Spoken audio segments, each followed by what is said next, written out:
Hello မဲမင်္ဂလာပါဒီနေ့ကျွန်တော်ပေါင်ခတ်နီးကိုပြပြပေးပါမယ်ဝတ်မှာပေါင်ခတ်တယ်ပြီးတော့ဝတ်မှာပါတဲ့ page ပေါ်လာမှာရှိတဲ့အရာတွေတော်တော်များများပြပေးမယ်ပြီးတော့စိတ်ကြိုက်ဘယ်လိုပြန်ဖန်တီးမလဲပေါင်တွေကိုစိတ်ကြိုက်ဘယ်လိုဖန်တီးမလဲမြန်မာမှု style နဲ့ဘယ်လိုပုံစံဖန်တီးမလဲဆိုတော့လေပြပေးပါမယ်စာရွက် site ကိုအရင်ခေါ်မယ်နော်စာရွက် site A4 layout တွေဝင်ပြီးတော့ A4 နေလိုက်ပါပေါင်ခတ်တဲ့အခါမှာဘာလို့လုပ်လို့ရလဲဆိုတော့စာအုပ်အဖုံးတွေလုပ်လို့ရမယ် certificate ဖန်တီးတဲ့အခါမှာပေါင်လေးလုပ်လို့ရမယ် computer တွေဘာတွေဖန်တီးခါမှာလုပ်လို့ရမယ်မွေးနေ့ဖိတ်စာတွေနော်ပြီးတော့အလူဖိတ်စာတွေမှာလည်းလုပ်လို့ရဖိတ်စာတွေပါနော်ဖိတ်စာတွေမှာလည်းဒီပေါင်တွေကိုသုံးလို့ရမယ်အဲ့တော့အဲ့ဒီပေါင်တွေဘယ်မှာယူလဲဆိုတော့ကျွန်တော်ပြပေးပါမယ် home နဲ့တော့ပါ home နဲ့ကနေပြီးတော့ vora.on ခင်းနေလိုက်ပါအောက်ဆုံးမှာရှိတဲ့ vora and shading ကိုနေလိုက်ပါအဲ့ဒါပြီးရင်တော့ vora and shading ဆိုတဲ့ပေါက်လေးတစ်ခုပေါ်လာပြီအဲ့ဒီထဲမှာဘယ်လိုသွားမလဲဆိုတော့ page ပေါ်တော့သွားလိုက်ပါ page ပေါ်တဲ့မှာကြိုက်တဲ့ line design တစ်ခုကိုရွေးလို့ရပါတယ် line ရဲ့ style ပေါ့နော် style ဆိုတဲ့ group တွေမှာရှိပါတယ်အဲ့ကြိုက်တဲ့ဟာလေးရွေးလိုက်ပါပြီးတော့ okay နေလိုက်ဒါဆိုစာရွက်အဖြစ်ကိုပေါင်ခတ်သွားပါပြီအဲ့လိုမဟုတ်မနဲ့ပြန်ပြီးတော့ပြောင်းချင်တယ်ဆိုရင်လည်းခုနအတိုင်းပဲ border နေပြီးတော့ border shading ကိုပြန်ဝင်လိုက်ပါအောက်မှာပို့ပြီးတော့လာတယ်ပေါင်းလေးရှိပါတယ် add ဆိုပြီးရှိပါတယ်အခုချိန်မှာ none ဖြစ်နေပါတယ်အဲ့ဒါကိုလို add design မျိုးကိုရွေးလိုက်ပါအများကြီးပါပဲเนาะပန်းသီးပုံလေးတွေရှိမယ်အသီးရွက်ပုံစံတွေရှိမယ်အသေးပုံလေးတွေရှိမယ် star လေးတွေရှိမယ်ကြက်ရရွေးလိုက်ပါကိုနဲ့တင့်တော်လောက်မယ်ပုံခနုတ်ပုံစံလေးတစ်ခုပေါ့ပန်းပုံစံလေးပေါင်းပုံစံလေးတစ်ခုရွေးလိုက်ပါပြီးတော့ね okay နေလိုက်ပါဒါဆိုရင်ပေါင်းပုံစံလေးတစ်ခုဖြစ်သွားပါပြီဒါတော့ဘာတွေ့လဲဆိုတော့ A4 size တွေ့ပါA4 size တွေ့ဆိုတော့အပြစ်ပေါ်နေပါတယ်เนาะတချို့ကပြောတယ် A4 တစ်ဝက်လို့ချင်လာပါညာပါเนาะဒါဆိုရင်တော့ A4 ကိုတစ်ဝက်ပိုင်းပြီးဖြတ်လို့မရပါဘူး paragraph ကိုပေါ်တာခတ်တဲ့ပုံစံနဲ့မတူပါဘူးဒါကဘာကိုခတ်တာလဲဆိုတော့စာရွက်အပြစ်ခတ်တာပါ page ပေါ်တာဖြစ်ပါတယ်အဲ့ဒါကြောင့်မလို့ A4 တစ်ဝက်ကိုလို့ချင်တော့စာရွက် site ကိုစိတ်ကြိုက်ပြန်စီရမှာဖြစ်ပါတယ်အဲ့တော့ site ကိုတော့ပါ A4 မယူပါတော့နဲ့ A4 ရဲ့တစ်ဝက်ဖြစ်တဲ့ A5 ကိုယူလိုက်ပါဒါဆို A4 တစ်ဝက်ဒါပေမဲ့ဖိတ်စာတွေဘာတွေလုပ်တဲ့အခါမှာ A5 အထောင်နဲ့လုပ်တာမရှိပါဘူးเนาะတော်တော်ရှားပါတယ်ပေါ့เนาะအလဲလို့ရှင်เนาะ orientation နဲ့ဝင်လိုက်ပါ orientation ကနေပြီးတော့ landscape ကိုယူလိုက်ပါဒါဆိုရင်ကျွန်တော်တို့မြင်နေတွေ့နေကြတဲ့ဖိတ်စာ design လေးတွေဖြစ်သွားမှာပဲအဲ့ဒါကြတော့ဘယ်မှာသုံးလဲဒါရေးအလူဖိတ်စာတစ်ခုခုပြီးတော့နာရေးတို့เนาะပြီးတော့ဒါမှမဟုတ် computer တွေဘာလို့မှာသုံးတာတွေလည်းတွေ့ရပါတယ်ဘကွာမှာပါတဲ့ vora ကိုသုံးတာဖြစ်ပါတယ်အဲ့လိုမဟုတ်မနဲ့ကိုစိတ်ကြိုက် vora တစ်ခုကိုဖန်တီးမှဆိုရင်လည်းဖန်တီးလို့ရပါတယ်အဲ့ဒါကိုကျွန်တော်ပြောပြမှာပါဒီနေ့ပြောပြချင်တဲ့အကြောင်းအရာကအဲ့ဒီကိစ္စဖြစ်ပါတယ်เนาะ vora shading နဲ့ပြန်သွားမယ် page vora နဲ့နမ်းပြန်ထားပါမယ်နမ်းထားပြီးတော့ okay နေလိုက်ပါဒါဆိုရင်ပုံမှန်ပြန်ဖြစ်သွားပါပြီเนาะဟုတ်ပြီကိုစိတ်ကြိုက်ပေါင်ဖန်တီးတယ်လို့ပြောတဲ့အခါမှာခက်သလားဆိုတော့မခက်ပါဘူးပြီးတော့မိနစ်တော်တော်လေးနဲ့ပြောချင်တဲ့အတွက်ကြောင့်မြင်မြန်လေးပဲလုပ်ပြပါမယ်ဖိတ်စာအပြည့်အစုံတစ်ခု certificate အပြည့်အစုံတစ်ခုเนาะဒါမှမဟုတ် computer အပြည့်အစုံတစ်ခုတော့မလုပ်ပြတော့ပါဘူးဘောင်လေးတော့ပဲခတ်ပဲเนาะအဲ့ဒါဘယ်မှာဘောင်ခတ်မလဲဆိုတော့အရင်ဥဆုံးကျွန်တော်တို့ကတော့ခက်ခဲလောက်ရမယ့်ဟာတွေနည်းနည်းစိတ်ကြိုက်ရွှေ့ရမယ့်နေရာတွေဆိုဘာမှသိပြီးတော့မတွေးပါဘူး test box ပဲခေါ်ပါတယ်เนาะ test box ကိုလိုချင်တဲ့ test box area ပမာဏကိုဆွဲထားပေးလိုက်ပါ insert တွေပဲထောက်ဝင်လိုက်ပါเนาะ insert တွေကနေဆမ်မဲသွားလိုက်ပါဆမ်မဲကနေပြီးတော့ကိုလိုချင်တဲ့ကနုတ်ပုံလေးတွေကြိုရှာထားပါအဲဒီတော့ motion တွေသွားပါ motion တွေသွားပြီးတော့ကနုတ်တွေရှိတဲ့ file ပါเนาะ file ကိုရွေးထားပါမယ်အဲဒီတော့ file တွေကဘာ file တွေရှိလဲဆိုတော့ wording အဲဒီထဲမှာဆိုပုံတွေအများကြီးပါပဲ wording ကြိုက်တဲ့ပုံတစ်ခုယူသုံးလို့ရတယ်ဒါမှမဟုတ် winding အခုကတော့ winding ပါเนาะ wording ပြီးတော့ဗာလေ winding 2မှာလည်းပုံတွေအများကြီးပဲเนาะပုံတွေအများ winding 3အဲ့တော့ပုံတွေများတဲ့ file ကစက်တိုင်းလို့ပါတာကဘာလဲဆိုတော့ winding အဲ့လေးခုကတော့အများဆုံးပါပါတယ်ဒါပေမဲ့နည်းနည်းလေးထပ် install လိုက်တယ်เนาะ file ကို install ထပ်လုပ်တယ်ဒါမှမဟုတ်ပုံတွေများတဲ့ file ကိုအခြားဆက်မှာတွေ့အဲ့ဒီ file ကိုတောင်းပြီးတော့ကိုယ်ဆက်ထဲမှာပြန်ထည့်လိုက်ရတယ်เนาะအဲ့ဒါဘာ file တွေလဲဆိုတော့ winding လို့ရပါတယ် winding အဲ့ file လေးပါ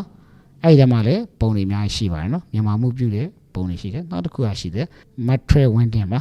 mattress window ကိုနေလိုက်ပါဒါဆိုရင်တော့လေပုံနေရှိတာကိုလေတွေ့ရပါမယ်ဒါကတော့ဘယ် file သုံးမှာဘယ်လိုကနုတ်ထွက်လို့ဆိုတာတော့ပြောလို့မရပါဘူးပြောလို့လေပြည့်စုံမှာမဟုတ်ပါဘူးနော်ကိုယ့်ကိုစမ်းကြည့်ပါအဲ့တော့ကျွန်တော်နည်းနည်းစက်တိုင်းမှာရှိလောက်တဲ့ window ပဲပြန်သွားလိုက်မယ်နော် window ကနေကြိုက်တဲ့ပုံတစ်ပုံပေါ့နော်ကျွန်တော်တို့ကတော့ဒါတို့လက်တန်းဖန်တီးပြတာဖြစ်ပါတယ်လက်တန်းဖန်တီးတာဖြစ်တဲ့အတွက်ကြောင့်ပုံအလှမလာတော့ကျွန်တော်လည်းအာမခံလို့မရပါဘူးဒါပေမဲ့ကျွန်တော်တင့်တော်တဲ့ပုံလေးတစ်ပုံယူလိုက်ပဲနော် one ဒီပုံလေးကြိုက်တယ်အဲ့ပုံလေးနှိပ်ပြီးတော့ insert ဒါဆိုပုံလေးတစ်ပုံထွက်လာပါပြီပုံရဲ့ size ကိုကြည့်လိုက်ပါကြီးချင်တယ်ဆိုလဲဒီထက်ကြီးလို့ရပါတယ်မကြီးချင်ဘူးဒီတိုင်းပဲထားရမယ်ဆိုလဲထားလိုက်ပါဒါပေမဲ့ကျွန်တော်စိတ်ထင်အောင်နည်းနည်းလေးကြည့်ရင်ကောင်းမလားမသိဘူးနော် home နဲ့သွားလိုက် file size 73ဖြစ်နေပါတယ်အဲ့ဒါကိုနည်းနည်းလေးကြည့်လိုက်ပါအဲ့ဒါဆိုတော့ပါပြီနော်ဟုတ်ပြီအဲ့တော့ copy ကူးမယ်ဆို select ပေးလိုက်တယ်ကျွန်တော်ပြောပြမယ်နော်နည်းနည်းလေးအလုပ်မြန်အောင်လေကျွန်တော်ပြောပြချင်သေးတယ်လေborder လေးဖြန့်ပြမယ်dashboard လေးဖြန့်ပြမယ်select ပေးလိုက်တယ် select ပေးတဲ့အခါမှာကျွန်တော် select ပေးတော့တည်တတ်လို့ဆိုတော့တကယ်မတည်တတ်ဘူးသူကလည်းပဲဘယ်လိုပဲဆက်ပါအဲ့ဒီကိုတန်းခုံသွားရရှိတယ်ဒီအနောက်က space ပို့လေးပေါ့နော်ဒါမှကျွန်တော်ကူးပြမယ်နော် control C က copy ပါပြီးတော့လိုချင်တဲ့ click ချပြီးတော့ control V အဲ့ဒီအချိန်ထိကပန်းတစ်ပွင့်ကနေ2ပွင့်ဖြစ်လာပြီး2ပွင့်ကနေ3ပွင့်4ပွင့်5ပွင့်ဆိုပြီးတော့ကျွန်တော်ထင်တယ်ပေါ့နော်အဲ့လိုသွားမှာအဲ့လိုဆိုလို့လေးပဲပေါ့တကယ်တော့ကျွန်တော် select ပေးခဲ့တာမတည်တတ်တဲ့ပုံစံนี้ဖြစ်ခဲ့တယ်အဲ့ဒါဆိုရင် control V ထပ်နေပါဒါဆိုအောက်တစ်ကြောင်းပဲဆင်းပါတယ် control V ထပ်နေပါအောက်ကြောင်းပဲဆင်းပါအဲ့လိုလုပ်ရမှာမဟုတ်ဘူးအဲ့လိုလုပ်ရင်ရလာဆိုတော့ဘယ်လိုလဲဆိုအနောက်ကကလေးပြန်ချ control V နေအောက်ကြပြီအဲ့တော့အနောက်ကလေးပြန်ထပ်ချ control V နေဆိုတော့ကအလောက်ကတော်တော်ရှုပ်ပါတယ်အဲ့လိုမလုပ်ပါနဲ့ဘာလို့ဆိုရင် select ကိုတိတိကျကျအဲ့လိုပြပလိုက်အဲ့လိုအရှိကနေအနောက်ကိုဆွဲလိုက်ရင် split ပေါ်ရတာတွေ့ရမယ်နော်split တစ်ခုစားပေါ့နော်အဲ့ဒါကိုပြန်ဆုပ်တိတိကျပြန်တော့ဒါဆိုရင်ကြည့်လိုက်ပါ quality ဖြစ်နေပါပြီ select ကပန်းပွင့်တဲ့ quality ဖြစ်နေပါပြီအဲ့ဒါဆိုရင်အလုတ်လောက်တာပုံမြန်သွားမှတွေ့ရပါမယ်နော် control C ပြီးတော့အနောက်ကလေးချပြီးတော့ control V အဲ့တော့ကစားလည်းသူ့အနောက်မှာပဲဆက်ရှိနေသေးတယ် control V နဲ့တောက်လျှောက်ဆက်သွားလို့ရပါတယ်နော်အဲ့ဒါဆိုအလုတ်လေးမြန်တာကိုတွေ့ရလိမ့်မယ်နော်ပေါင်းတတော့အနေထားဖြစ်သွားပါပြီနော်အဲ့တော့ဘောင်ကကြည့်လိုက်ပါတချို့ကနုတ်တွေကတော့သူ့ဘာသူ original ကကြည့်လို့ကောင်းပါတယ်နော်တခါတည်းကက်လေးပါအခုဒါဆိုကျွန်တော်စိတ်ထင်တာပါတော့တခါတည်းပို့ပြီးတော့စိတ်ချင်နေဆိုရင်လည်းစိတ်လို့ရပါတယ်ဘယ်လိုစိတ်မလဲဆိုတော့ file ဒီရဲ့ dialog box ကိုဖွင့်လိုက်ပါအဲ့ဒီကနေ event ကိုသွားလိုက်ပါevent ကနေသွားပြီးတော့ spin ဆိုတဲ့ဒီအနောက်မှာရှိပါတယ် normal ပေါ့ဒီအပိုင်းပြောရမှာဒီရဲ့အနောက်ကိုသွားပါအနောက်မှာဘိုင်းဆိုပြီးရှိပါတယ်အဲ့ဒါလေးကို minus နဲ့ပြတဲ့ဒီသွားလိုက်ပါ minus 6လောက်ပါနော်ဒါတော့ minus ပဲ point 6ပြန်ပြသွားပြီနော် point 6ပြီးတော့ okay နေလိုက်ပါဒါဆိုစုသွားတော့ထပ်တွေ့ရပါမယ်ထပ်စုလို့လည်းရပါသေးတယ်နော်ဒါပေမဲ့ကျွန်တော်ကတော့မစုတော့ပါဘူးဒါလောက်ပဲထားလိုက်ပါတော့မယ် control C အနောက်ကိုတော့တစ်လုံးထပ်ပေါ်မယ် control V ရပါပြီဒါတော့ဆိုကြည့်လို့အသင့်တော်တဲ့အနေထားဖြစ်နေပါပြီဒီချိန်မှာဆိုရင် test file ရဲ့အနေထားအရသူကဆွဲချင်းမှာဘာဖြစ်နေလဲဆိုတော့ shape face နဲ့ shape outline ပါတာကိုတွေ့ရပါမယ်အဲ့ဒီတော့ shape face နဲ့ shape outline ကိုဖြုတ်ပါမယ်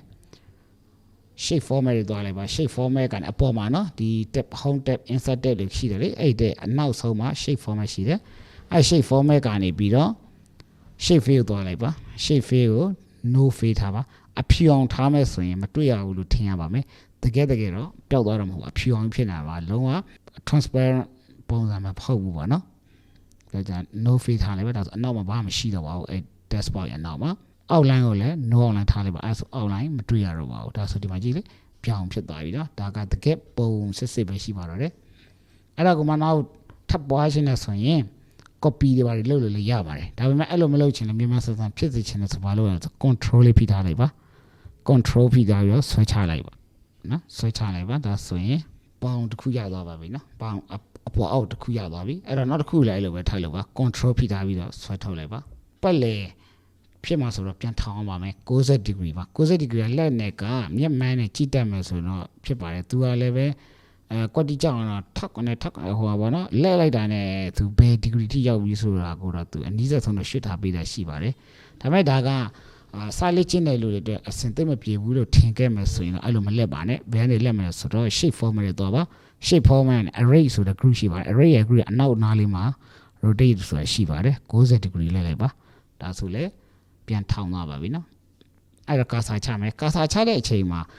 ထောင်နေတဲ့အနေထားမှာပြန်လဲသွားတာမဟုတ်ပါဘူးဒါကကာစာဖြစ်တော့စာသားတွေ edit လုပ်ဖို့အတွက်ပြန်ပြီးတော့ပုံစံမှန်ပြန်ထားပေးတာပါနော် best page နှိပ်ပေးပါမယ်အဲ့ဒါဆိုကိုလိုချင်တဲ့ပမာဏထိရောက်ပြီဆိုရင်အောက် line ရဲ့ထောက်လေးတွေများလေးပဲပေါ်တဲ့အနေထားမှာ click တစ်ချက်နှိပ်ပေးလိုက်ပါဒါဆိုအထောင်ပြန်ဖြစ်သွားပါမယ်လိုချင်တဲ့နေရာကိုရွှေ့ပေးလိုက်ပါနည်းနည်းများပါသေးတယ်နော်နည်းနည်းများဆို click ထပ်တဲ့နှလုံးလောက်ဖြတ်လိုက်မယ်ထောက်လေးကိုတစ်ချက်နှိပ်ပေးလိုက်ပါဒါဆိုအထောင်ပြန်ဖြစ်သွားပါပြီအဲ့ရနေပြီးတော့မှလိုချင်တဲ့အနေထားလေးတွေကိုရှောင်းညှိပေးလိုက်ပါဒါဆိုတောက်ရပြီဒါပဲဆိုဒီဘက်တောက်မှာလေအဆင်ပြေနေတဲ့ပုံစံလေးကိုပဲ control ဖိပြီးတော့နောက်ဘက်ကိုဆွဲပွားလိုက်ပါဘောင်ပုံစံမျိုးကိုစိတ်ကြိုက်ပြန်ဖန်တီးလို့ရနေပါပြီနော်ဒါကတော့ပုံစံလာရမလားတာအထက်ကိုကျွန်တော်ကအဓိကပြချင်တာကတော့ဘောင်တစ်ခုကိုဘယ်လိုစိတ်ကြိုက်ပြန်လဲဖန်တီးလဲပေါ့နော်ကျွန်တော်အခုပြနေတာကဘောင်ကိုစိတ်ကြိုက်ပြန်ဖန်တီးတဲ့နည်းဖြစ်ပါတယ်ဒီလိုဘောင်လေးဖြစ်လာပြီဆိုရင် shape format ကနေပြီးတော့ group တွေသွားလိုက်ပါပြီးတော့ group ကိုထားနေလိုက်ပါဒါဆိုဒီဘောင်တွေကတွဲလေးဖြစ်သွားပါပြီအဲ့ဒါဆိုရွှေ့ချင်တဲ့နေရာကိုရွှေ့လို့ရသွားပါပြီနော်ဒါဆိုစိတ်ကြိုက်အတွင်းတဲ့ကားတွေစာသားတွေကိုစိတ်ကြိုက်ရေးလို့ရပါပြီဖိတ်စာတွေပါတွေအကုန်လုပ်လို့ရပါပြီနော်အားလုံးကိုကျေးဇူးတင်ပါတယ်အားလုံးဆင်ပြေကြပါစေခင်ဗျာအဆင်မပြေတာရှိရင် comment ပေါ်မှာရေးပေးထားခဲ့ပါနော်